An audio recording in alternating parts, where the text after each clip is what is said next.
Oh dear. So DJI have finally done it. There was a lot of talk about the Osmo Pocket being the GoPro killer, but now it seems like they have finally commoditized GoPro. With the release of the Osmo Action and the upcoming release of another supposed GoPro killer by SJCam, namely the SJ9 with the same image sensor and processor as the Osmo Action, not to mention the older Yi4K, which could yet get an upgrade, the market is now saturated with similar featured action cams and is starting to look a lot like the smartphone market.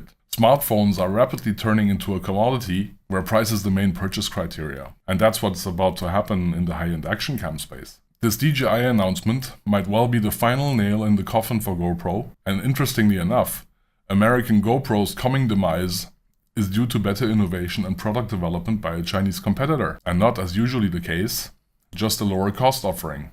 And actually, GoPro CEO Nick Woodman predicted this over a year ago, when he hired JP Morgan to put the GoPro company up for sale. Their failed attempt to compete with DJI in the drone market was probably a good hint. Most recently, he's been seen selling off large amounts of shares as GoPro stock rebounded surprisingly in the first quarter of 2019, after GoPro announced that the US-bound Hero 7s will be manufactured in a new plant in Mexico starting June, and that their losses had reduced in the first quarter of 2019. And yes, you heard that right.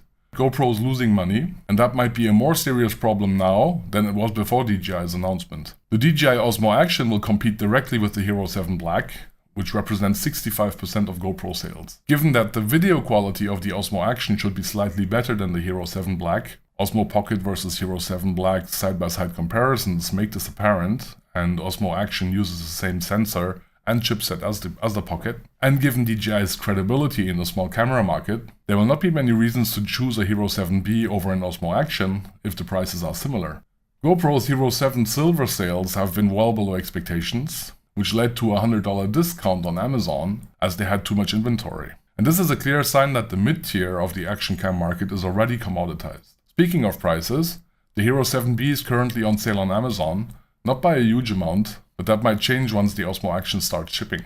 So, will the Osmo Action sell as well as the Osmo Pocket? Personally, I don't think so, not while GoPro are still around. The Osmo Pocket created an entirely new market niche while converting some action cam users, where the Osmo Action is launching into a fairly crowded space where it needs to compete for market share. I do think DJI is following an excellent strategy. They were able to reuse a lot of the Osmo Pocket's key components like the sensor and chipset, and probably a lot of the software as well, reducing development costs and creating a strong negotiation position because they're buying components at a higher volume. This gives them a higher pricing flexibility, making me think that we can expect a pricing war once the Osmo Action actually starts shipping, and that should be great for us, the consumers.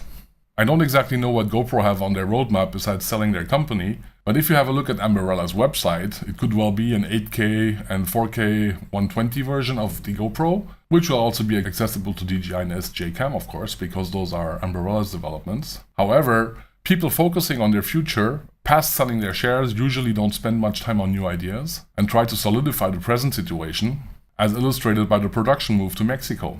On the other hand, DJI's future looks bright, with a possible Osmo Pocket Pro or Hasselblad version with a larger sensor and better optics, which in turn could also be reconfigured for an Osmo Action Pro release. So, should you buy the Osmo Action? I would say that if you don't absolutely need it now, I would wait for the price war that's bound to happen. A wounded GoPro will fight savagely before surrendering. Personally, I expect the price well below $300, which happens to be roughly the average GoPro selling price, which is $289. You should, however, consider following Nick Woodman's example and sell off your GoPro stock. Watch for Ambarella's stock performance, which suffered from waning GoPro sales, as they're now supplying their former largest customer's competitor, and of course, keep an eye on DJI's stock price. So what are your thoughts? Do you think GoPro will survive? Please let me know in the comments section. And consider subscribing, it would certainly increase my stock valuation. Thanks for watching.